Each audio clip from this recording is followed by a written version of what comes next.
قال الإمام البخاري رحمه الله تعالى حدثنا إسحاق بن نصر قال حدثنا عبد الرزاق أخبرنا ابن جريج قال أخبرني يحيى بن سعيد وسهيل بن أبي صالح أنهما سمع نعمان بن أبي عياش عن أبي سعيد الخدري رضي الله عنه قال سمعت رسول الله صلى الله عليه وسلم يقول من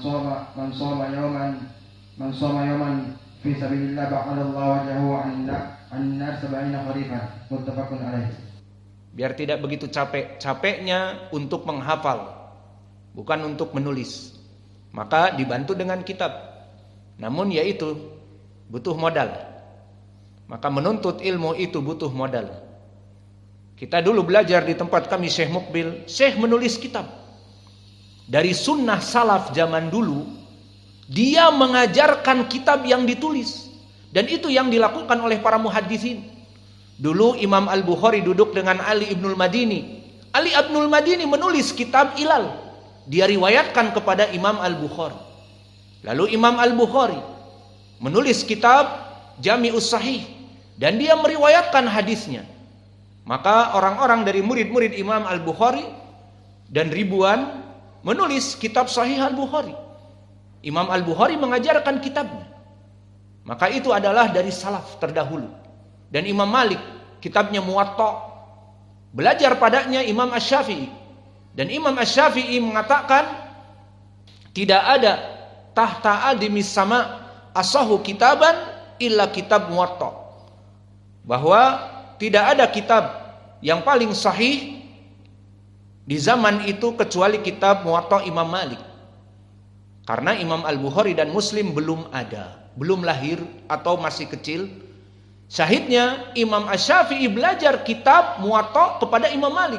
Siapa? Imam Malik penulis kitab Muwatta. Maka antum jangan ada yang berkata kita belajar kepada ustadz-ustadz yang lain. Kebanyakan ustadz yang lain membaca kitab Masyaikh, Syarah Ibnul Utsaimin, Usul Tsalatsah, Syarah Syekh Fauzan. Ini si Said ngajari kitabnya. Dia buat kitab, diperiksa akhbar as-sahihah, kemudian diajarkan. Kita katakan itu pun dari salaf.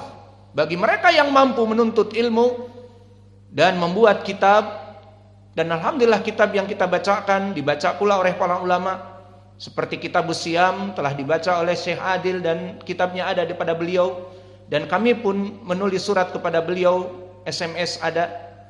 Bagaimana ya Syekh? Dicetak aja, kata dia. Allah selama kamu mengajarkan dan kamu yang menulis, cetak untuk mempermudah thalabatul ilm.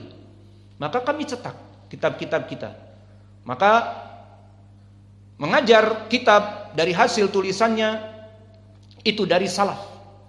Imam Malik mengajarkan kitab Muwatta dan sebelumnya, dan bahkan Abu Hurairah yang menulis hadis dari Nabi mengajarkan kepada para sahabatnya, ini hadis dari Nabi, aku dengar dari Nabi, ditulis. Maka penyusunan kitab kemudian mengajarkan kepada muridnya itu adalah sunnah dari salaf. Dan kami belajar dengan Syekh kami Mukbil dari kitab-kitabnya banyak. Dan kami mendapatkan kitab gratis. Masih ingat saya mendapatkan kitab Asy-Syafa'ah dan belajar dengannya, dan Damul Mas'alah belajar dengannya, dan juga Gharatul Fisal fi hadis mu'allal juga dapat, dan istri pun dapat, istri kami. Intinya Syekh Mukbil mengajari kitab-kitabnya. Dan apalagi kitab-kitab seperti muhaddis dengan sistem muhaddisin, dia periksa sahih atau tidak.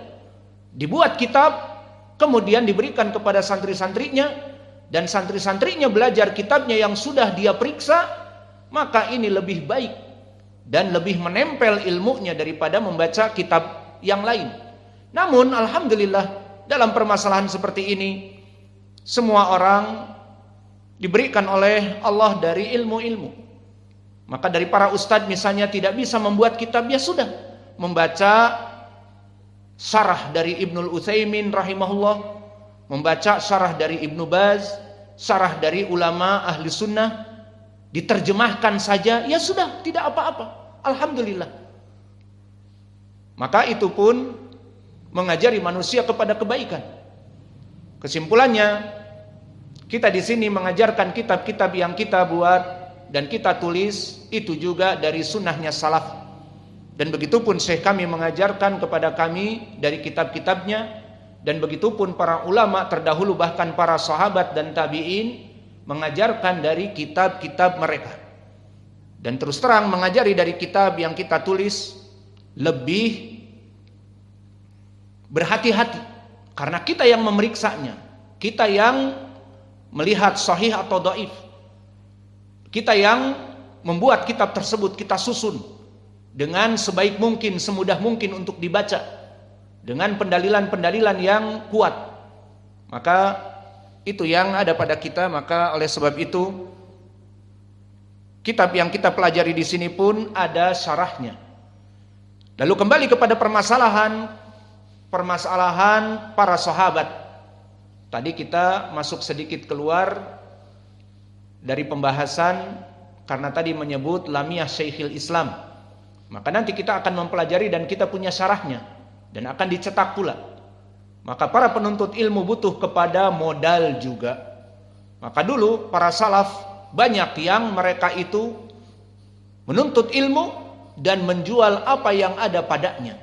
Untuk apa? Membeli daftar, membeli pena, dan bahkan rihlah pergi ke Irak, pergi ke Naisabur, pergi ke Syam, pergi ke Najd, ke Makkah dan Madinah. Itu butuh kepada uang. Apalagi di zaman dulu belum ada pesawat terbang, belum ada perjalanan dengan mobil yang cepat. Mereka menggunakan unta. Kemana? Ke Irak. Mau ketemu siapa? Imam Ahmad. Dan Imam Ahmad datang dari Irak ke Son'a. Terbayang dari Irak ke Yaman. Lihat peta, berapa jauh. Maka sampai disebutkan oleh Imam Ahmad dari syair yang ma'ruf, la budda min Son'a walau tolas safar. Harus bagiku untuk pergi ke Son'a meskipun perjalanan yang jauh dan panjang. Far, far away. The long trips. Perjalanan yang jauh. Dari Irak, dilihat di peta, ke Yaman, selatan. Selatan dari Saudi. Maka di saat datang ke sana, qadarullah Abdul Razak sedang haji atau umroh. Dan haji dan umroh kalau sekarang kita bisa menunggu 40 hari haji. Ataupun umroh 2 pekan, sudah pulang, ditunggu. Zaman dulu naik onta. Di saat didapati pergi umroh atau haji, berarti berapa bulan? 4 bulan. Naik onta baru sampai dari Mekah ke Madinah. Afwan, dari Mekah ke Yaman. Maka Imam Ahmad, la budda min Son'a walau tolas safar. Harus aku datang kepada Abdul Razak As-San'ani meskipun perjalanan yang panjang dan jauh. Kesimpulan, seseorang ingin menuntut ilmu butuh pengorbanan. Pengorbanan dari harta dan pengorbanan dari jasad dan rasa senang dan hawa nafsu. Maka Yazid ibnu Abi Katsir mengatakan, la yanalul ilmu birahatil jasad. Tidak ada seseorang mendapatkan ilmu dengan ketenangan, tentrem, ngopi pagi, minum kopi, minum gorengan, ba'dal asr makan bakwan, beli bakso, santai. Tidak seperti itu menuntut ilmu. Menuntut ilmu butuh kepada uang, butuh modal. Berapa dari para salaf menjual dari apa yang dia punya untuk mendapatkan ilmu, safar terutama, dan membeli alat-alat tulis dan membeli kitab. Wallahu alam pada zaman itu apakah dijual kitab para ulama atau hanya sekedar disampaikan. Maka di zaman sekarang, di zaman kemudahan, apa yang tadi antum tulis dari saya ada kitabnya. Kasful Litham, syarah dari Al-Akhbar As-Sahihah fi Fadailis Siyam, ada. Dan begitu pun tadi pagi kita belajar Al-Mumti' syarah Al-Qawaidul Arba, ada syarahnya. Dari fawaid-fawaid yang banyak itu bisa dicetak kitabnya, langsung fawaid-fawaid itu tinggal dihafal, mengurangi beban dari penulisan. Dan bisa jadi penulisannya juga salah, karena cepat, maka zaman sekarang mudah. Maka butuh pengorbanan dari uang dan kemauan, dan juga butuh pengorbanan dari waktu. Maka itulah para penuntut ilmu. Kembali kepada para sahabat. Kenapa kita menyebutkan para sahabat semuanya? Karena pepatah mengatakan tak kenal maka tak sayang. Imam Ibnu Taimiyah menyebutkan di lamiyahnya, hubbus sahabati kullihim limadhabun wa mawaddatul qurba biha atawassalu. Kecintaan kita kepada seluruh sahabat itu adalah manhaj ahli sunnah. Maka oleh sebab itu di dalam kitab ini kita menyebutkan sahabat yang baru. Adapun Abu Hurairah sering terulang, adapun Ibnu Umar sering terulang, adapun Aisyah terulang. Maka tidak butuh penyebutan biodata biografinya. Namun di sini sekarang Abu Darda belum terulang dari hadis-hadis yang lampau, dan juga Amr ibnu Abbasah tadi, dan juga Abu Umamah al-Bahili misalnya. Maka yang belum terulang kita sebutkan biodata dan biografi. Untuk apa? Pepatah tadi mengatakan tak kenal maka tak sayang. Maka jika kalian kenal Messi, jika kalian kenal CR7, Cristiano Ronaldo 7 dari YouTube, dari Facebook, maka kalian senang misalnya, dan kalian tak kenal maka tak sayang, jadi sedikit bangga dan sebagainya. Bangga untuk apa? Orang-orang kafir. Maka ini hanya sekadar contoh.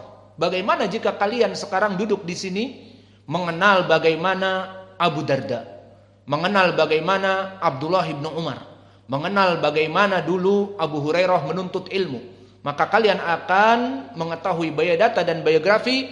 Dan tak kenal maka tak sayang, maka mafhum al-mukhalafah, barang siapa yang cinta dan barang siapa yang kenal, dia akan cinta.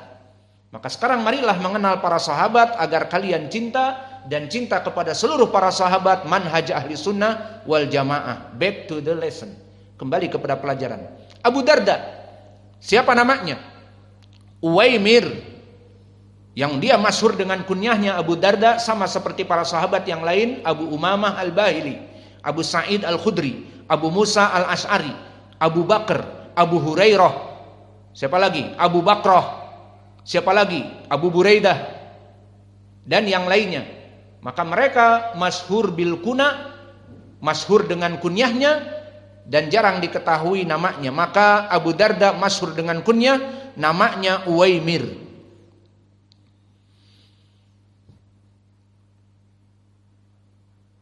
Maka dari keutamaan Abu Darda, termasuk dari orang yang mengumpulkan Al-Quran di zaman Nabi, seperti diriwayatkan dari Anas ibnu Malik, mata Nabi sallallahu alaihi wa ala alihi wasallam walam yajma al-Qur'ana ghairu arba'ah, Abu Darda wa Mu'ad ibnu Jabal wa Zaid ibnu Sabit wa Abu Zaid wa nahnu warathnahu. Maka di dalam hadis dari Anas ibnu Malik yang diriwayatkan oleh Imam Al-Bukhari, bahwa Abu Darda termasuk dari pengumpul Al-Quran.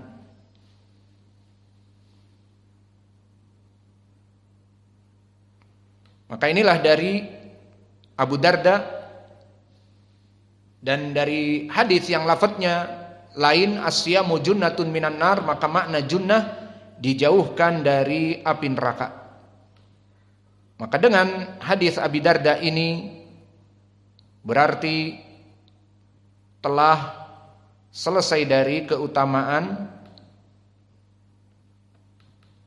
hari akhirah yang ke-16, asyam junnatun minan nar. Maka makna junnatun dijauhkan dari api neraka. Maka hadis Abu Darda kita cukupkan di sini. Maka masih ada 2 hadis lagi, hadis dari Jabir dan hadis dari Aisyah yang tersisa. Kayaknya di matan ada yang terulang, hadis Abi Umamah ya.